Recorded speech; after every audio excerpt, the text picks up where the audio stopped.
فرزانہ اور طیبہ متوسط گھرانے کی لڑکیاں تھیں، اس لیے ان میں جرأت کی کمی بھی تھی اور سچائی کی بھی۔ کوثر درمیانی تھی، کبھی ماڈرن ہو کر مذاق کر لیتی، کبھی دقیانوسی بن کر کسی بات پر منہ بنا لیتی۔ صرف سیمی جلتا کوئلہ تھی، بھڑکتا سرخ۔ بھلا اس پر میں کیسے شبہ کرتا کہ اندر ہی اندر وہ جل بجھا ہے۔ حسن اتفاق دیکھیے کہ آفتاب اور میں روم میٹ تھے۔ ہاسٹل کے ہم کمرہ دوست بھی ہوتے ہیں اور حریف بھی۔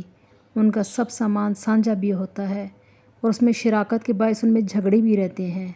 ہم کمرے کے سیفٹی سے بلیڈ چرانا، اس کے صاف تولیے سے گندا پسینہ پونچھنا، پیسے ادھار لے کر نہ لوٹانا، اس کی حاضری میں سے کھانا، بغیر اجازت کے ٹائی لے کر استعمال کرنا اور ڈرائی کلین کرائے بغیر لوٹانا، اپنے سلیپر خشک اور روم میٹ کے سلیپر غسل کے بعد گیلے کرنا، تیل لگانے کے بعد ہم کمرہ کے صاف تکیے کو دوہرا کر کے گردن تلے فٹ کرنا، نئی جرابیں مانگنا، گندے رومال بخوشی آفر کرنا، مجموعی طور پر لڑکیوں کو زیر بحث لانا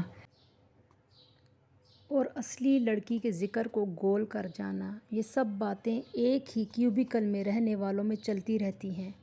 لیکن آفتاب اور میں پورا 5th ایئر اور 2nd ایئر کے 6 سال ساتھ رہے۔ ہمارے پلنگ، سٹرنگ اور میز ساتھ ساتھ تھے، لیکن ہم دونوں ایک دوسرے کے لیے مکمل طور پر اجنبی ہی رہے۔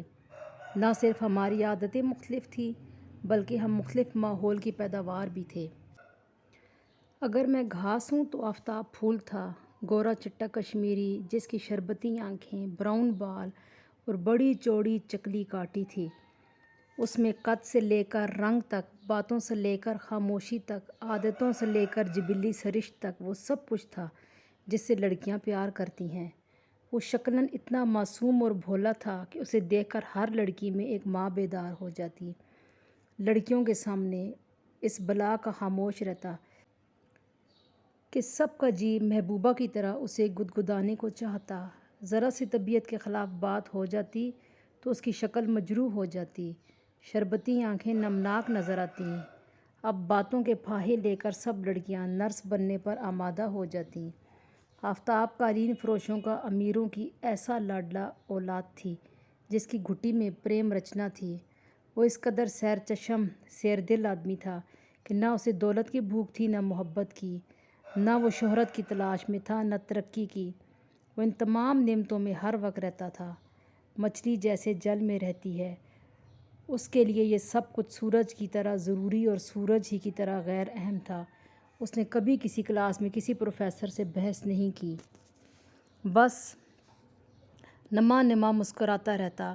ہم سب میں جب سیاسی بحثیں ہوتیں اور ہم نوائے وقت، امروز، مساوات، جنگ، مشرق سے ہو کر نیوز ویک اور ٹائم تک پہنچتے، تب بھی وہ خاموش رہتا۔ وہ کسی کو مرعوب کرنے کے لیے یا خود کسی سے مرعوب ہونے کے لیے خواہ مخواہ کوئی پنگا نہیں لیتا تھا۔ جب کبھی وہ بات کرتا تو اس کی بات میں وزن ہوتا۔ Number 1، number 2، number 3۔ وہ نہ کبھی لڑکیوں کو لفٹ دیتا، نہ متاثر کرنے کی کوشش کرتا۔ صرف اس سے عادتاً اور سرشتاً ایسی حرکتیں ہوتی رہتی تھیں جن سے لڑکیاں پیار کرتی ہیں۔ اگر ماڈرن لڑکیاں بھوک کی نمائش کر کے اندر کی بھوک کا ثبوت دیتی تھیں تو آفتاب کے پاس ہمیشہ اتنے پیسے رہتے تھے جس سے وہ ظاہری بھوک کو شانت کر دیتا، اور کچھ اس لاپرواہی سے کہ لڑکی سمجھ جاتی، ایسے ہی بغیر مشکور کیے، بغیر شرمندہ کیے، خاموشی اور رضا سے وہ اس کی دوسری اشتہا مٹانے کی بھی صلاحیت رکھتا ہے۔ لڑکیوں کے ٹاپک پر وہ گھنٹوں بات کر سکتا تھا، لیکن صرف امجد کے ساتھ۔ روم میٹ ہونے کے باوجود اس نے کبھی کسی لڑکی کو میرے ساتھ موضوع سخن نہ بنایا۔ مجھے یاد ہے شروع ایم اے کے دن تھے، میرا خیال تھا کہ آفتاب اپنے تجاہل عارفانہ سے مجھے ٹٹور رہا ہے۔ میں نے کمرے میں داخل ہوتے ہی کہا، آج طیبہ تمہارے متعلق پوچھ رہی تھی۔ کون سی طیبہ؟ وہی جس کی ناک پر تل ہے۔ اچھا وہ، شاید اسے تم میں دلچسپی پیدا ہو گئی ہے۔ ہو سکتا ہے، لیکن بڑی بے وقوفی ہے، اس نے جرابیں اتارتے ہوئے کہا۔ تھوڑے وقفے کے لیے جو ملیں ان میں دلچسپی نہیں لینی چاہیے۔ یہ کوئی اختیاری بات تھوڑی ہے، میں نے کہا۔ ہاں، اختیاری بات تو نہیں ہے، اس کا رویہ جارحانہ تھا، نہ مدافعانہ، بس وہ بات کو آگے بڑھانا نہیں چاہتا تھا۔ پوچھتی تھی کہ کیا آفتاب کے ابا جی کی دکان ہے مال پر قالینوں کی؟ بتا دینا تھا ابا جی کی دکان ہے، آفتاب کی نہیں، اس نے ابرو سکوڑ کر کہا۔ اب وہ پیٹھ موڑ کر کھڑا ہو گیا۔ میں بات کو بڑھانا چاہتا تھا لیکن اس کی خاموشی نے میرا منہ بند کر دیا۔ 5th ایئر میں مجھے شبہ تھا کہ وہ نرگسیت کا شکار ہے، لیکن بعد میں مجھ پر کھلا کہ غالباً آفتاب کو اپنے آپ سے پیار نہیں تھا، بس اسے زندہ رہنے کی عادت تھی، پرندوں کی طرح، اور وہ سمجھتا تھا کہ کسی کے پاس کوئی خاص معقول وجہ بھی نہیں ہے کہ وہ کیوں زندہ نہ رہے۔ اگر کسی کے پاس ایسی وجہ ہوتی تو وہ آفتاب کو بتا دیتا، تو یقیناً آفتاب اپنی زندگی ختم بھی کر دیتا۔ شروع میں جب سیمی اس کے ساتھ نتھی ہوئی اور وہ دونوں اکٹھے رہنے لگے تو مجھے آفتاب سے شدید نفرت ہوگی، بلکہ میری یہی کوشش رہتی تھی کہ جو ہی وہ کمرے میں آئے میں باہر نکل جاؤں، لیکن اتنا پاس رہنے کے باوجود یہ اس کی سادگی تھی جس نے اسے یہ اندازہ ہی نہ لگانے دیا کہ میرے جذبات کیا ہیں۔ آفتاب کو میں نے کسی دن خود آگاہی میں مبتلا نہیں دیکھا۔ اگر اسے اپنی ذات کی سمجھ ہوتی تو شاید وہ مجھ تک پہنچ سکتا۔ عام طور پر ہماری کلاس کے لڑکے لڑکیاں اسی خود آگاہی کے احساس سے کئی حرکتیں کرتے تھے، لیکن اس کا الٹا سیدھا ایک تھا، اس لیے وہ کھاتے وقت، باتیں کرتے وقت، چلتے وقت، بیٹھتے سمے، سوتے وقت کبھی اپنی ذات کی کڑکی میں گرفتار نظر نہ آیا۔ اس روز جب امجد کی زبانی بھید کھلا کہ سیمی اور آفتاب کا قصہ دور نکل چکا ہے تو کوثر کی بات پر مہر لگ گئی۔ میں پروفیسر سہیل سے مل کر آ رہا تھا۔ کلاس میں صرف امجد سے آفتاب کی بے تکلفی تھی۔ یار یہ لڑکیاں بہت میسنی ہیں، عشق بھی فل سائز کرتی ہیں اور پڑھائی بھی فل سائز کرتی ہیں، تم غافل نہ رہنا، ماریں گی یہ ساری بدبختیں، پڑھتے تم رہو گے اور فحشیں آئیں گی باجماعت۔ میں نے تکلفاً پوچھا، عشق کون کون کر رہا ہے؟ سب کر رہی ہیں ایک ایک، لیکن سب کا عشق گھٹیا درجے کا ہے سوائے سیمی کے۔ سیمی بھی؟ میرا دل دھک دھک کرنے لگا۔ میں بھی چوری چوری پرائز بانڈ خرید چکا تھا۔ اس وقت میرے کان یہ سننے کو بے قرار تھے کہ میرا انعام نکل آئے۔ ہم دونوں اوول کے ساتھ ایک بینچ پر بیٹھ کے میں نے بات کو مذاق میں اڑانا چاہا۔ اچھا تو پھر کون کون عشق کر رہا ہے؟ طیبہ اور فرزانہ تو قابل اعتماد لڑکیاں نہیں ہیں، یہ 2 قدم آگے آتی ہیں تو 4 قدم پیچھے ہٹ جاتی ہیں۔ کیوں؟ ان کا قصور نہیں، ان کی فیملی بیک گراؤنڈ ہی ایسی ہے۔ مڈل کلاس کی لڑکی کو بدنامی کا بڑا ڈر ہوتا ہے۔ یہ عشق نہیں کرتی، شوہر تلاش کرتی ہیں۔ اور کوثر اس وقت میرے ساتھ پھٹ جا رہی ہے، لیکن میرا خیال ہے کہ جب سارے نوٹس فوٹو اسٹیٹ کر کے میں اسے دے دوں گا پھر وہ جمال کی طرف مائل ہو جائے گی۔ بکو مت، امجد نے سگریٹ سلگا کر کہا، احمق آدمی، جمال کے ابا وائس چانسلر ہیں، کوثر بیچاری کیریئر بنانا چاہتی ہے، وہ اس فیکٹ کو بھلا سکتی ہے کبھی؟ وہ کسی مرد کے انگوٹھے تلے زندگی بسر نہیں کرنا چاہتی۔ میرے لبوں پر سیمی کا نام آنا چاہتا تھا، لیکن امجد ادھر ادھر کی باتوں کے چٹخارے لے رہا تھا۔ میں سیمی کا نام کیسے لیتا؟ ویسے یار یہ کوثر چوہی جیسی میرے اپنے دل کو بڑی لگی تھی پہلے پہل۔ اب کیا ہو گیا ہے؟ میں نے سوال کیا۔ فائدہ ان کم بختوں کے پیچھے مرنے کا، دفع ہو جائیں گی تو خط کا جواب بھی نہیں دیں گی، بچوں کو گود میں بٹھا کر توس مکھن کھلایا کریں گی اور ہماری باتیں اپنے شوہر کو سنا کر ہنسا کریں گی۔ میں نے پھر سیمی کے متعلق پوچھنا چاہا لیکن چپ رہا۔ ہنجا کا فگر اچھا ہے اگر وہ کب ڈال کر نہ چلے، ہے نا؟ امجد نے کہا۔ شرماتی ہے، میں نے جواب دیا۔ لمبے قد کی لڑکیوں کو بیماری ہوتی ہے۔ کب کی؟ شرماتی نہیں، ذرا عام لڑکیوں سے بھاری ہے۔ اس کا کمپلیکس ہے اسے کب کی وجہ سے، مانو نہ مانو۔ میں نے ذہن میں اینجا کے کمپلیکس کو لانے کی کوشش کی، لیکن مجھ پر سیمی کے عشق کا ایسا خوف طاری تھا کہ مجھے کچھ بھی یاد نہ آ سکا۔ کبھی تم نے دیکھا نہیں جب وہ کلاس میں آتی ہے تو ہمیشہ اپنی کتابیں سینے کے آگے رکھ لیتی ہے؟ کم بخت کی ایک ہی چیز اچھی ہے اور اسی کا اسے کمپلیکس ہے۔ آسپاٹ سینوں والی لڑکیاں فیشن میں ہیں گدھے، جن کے کندھے ہڈی، کالر کی ہڈی اور 2-4 پسلیاں نظر آتی ہیں۔ جیسے میں چپ ہو گیا۔ میں سیمی کا نام نہیں لینا چاہتا تھا۔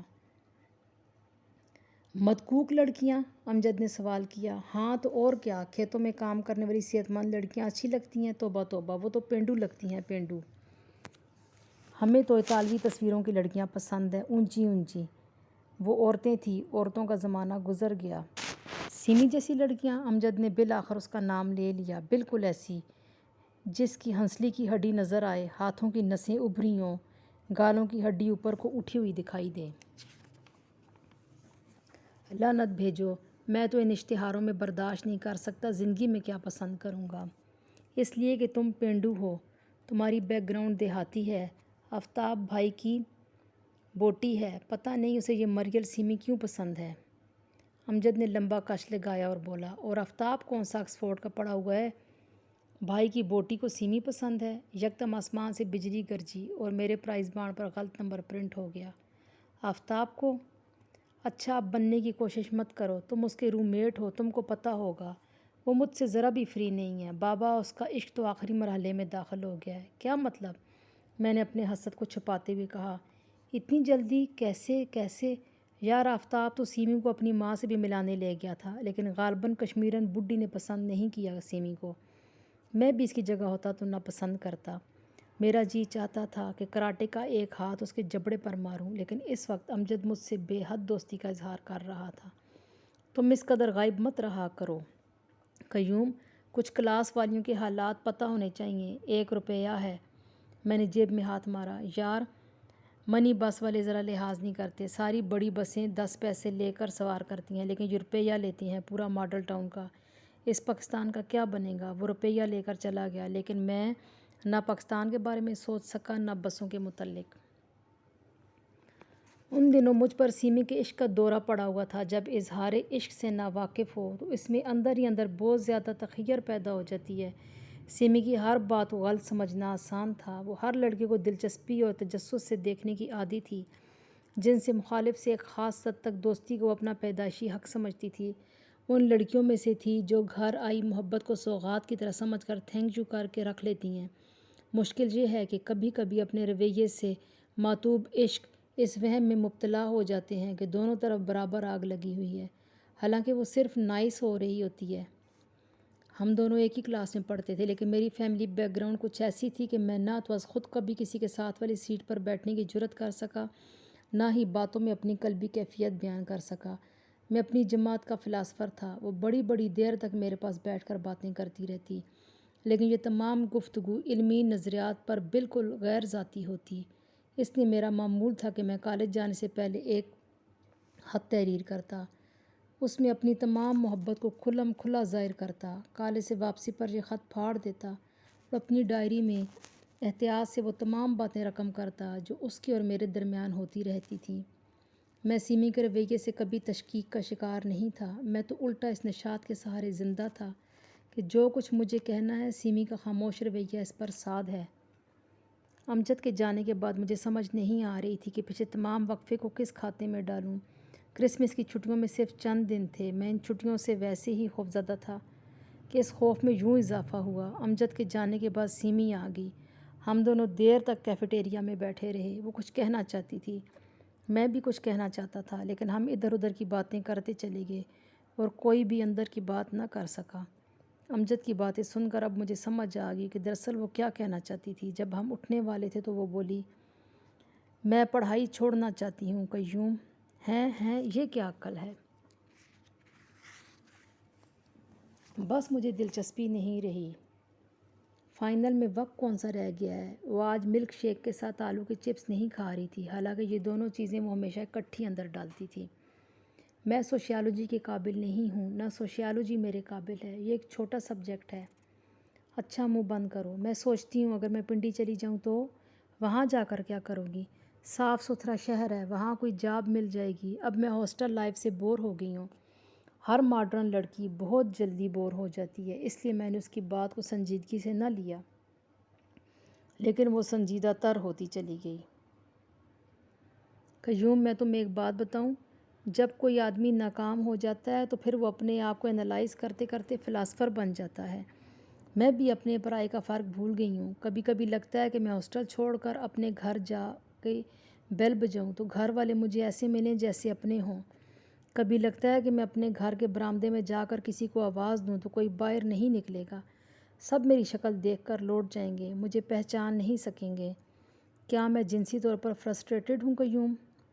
کون کہتا ہے؟ میں نے محبت سے سوال کیا۔ کوثر کہہ رہی تھی کہ میں بہت زیادہ فرسٹریٹڈ ہوں۔ میں نے اسے پیار سے دیکھ کر کہا، جب تمہارا گھر یہاں ہے لاہور تو تم ہاسٹل میں کیوں رہتی ہو سیمی؟ اس نے ملک شیک کی نلکی 2 حصوں میں توڑ کر میز پر پھینکی، پھر لمبی آہ بھری اور بولی، وہ گھر میرے خرچ کا بوجھ تو اٹھا سکتا ہے مگر میرا بوجھ نہیں اٹھا سکتا۔ کیا مطلب؟ اوہو، زیادہ سوال مت کرو، بڑے پینڈو لگتے ہو۔ میں کسی تجسس کے زیر اثر تو نہیں پوچھ رہا سیمی۔ میں نے اپنا ہاتھ اس کے ہاتھ پر رکھ دیا۔ میں جانتی ہوں تمہارا دل بڑا ہمدرد ہے۔ کبھی کبھی مجھے لگتا ہے جیسے تم میری زندگی میں اہم رول ادا کرو گے۔ پتہ نہیں کیوں مجھے فیلنگز آتی ہیں اس قسم کی، تم مجھے بچاؤ گے کبھی نہ کبھی کسی آفت سے۔ یہ لمحہ اظہار محبت کا تھا، لیکن وہ اس جملے کے باوجود بہت تھکی ہوئی اور پریشان نظر آ رہی تھی۔ میں خاموش رہا۔ کل رات میں نے خواب دیکھا کہ ہم دونوں ہوائی جہاز سے سفر کر رہے ہیں۔ اچانک ہوائی جہاز کریش ہو گیا ہے، کچھ باقی نہیں بچا، جہاز کا نہ ہم دونوں کا۔ اچھا خواب ہے، اگر کچھ بچ جاتا تو برا خواب ہوتا۔ وہ چپ ہوگی، پھر اس نے اپنے کینوس کے تھیلے میں ہاتھ مارا۔ قیوم، مجھے ایک پیکٹ لے دو چیونگ گم کا۔ خوش قسمتی سے میرے پاس پیسے تھے، میں نے اسے چیونگ گم خرید دی۔ اس روز وہ بہت قریب ہو کر دور دور تھی، جیسے پتنگ کی ڈوری ہاتھ میں ہو اور وہ دور دور ڈول رہی ہو۔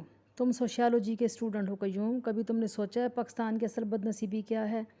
ایسے وقت میں یہ سوال بہت عجیب تھا، لیکن وہ اس طرح کی باتیں کرنے کی عادی تھی۔ یکدم بہت جذباتی ہو کر وہ بات موڑنے کی غرض سے بہت ہی معروضی بن جاتی۔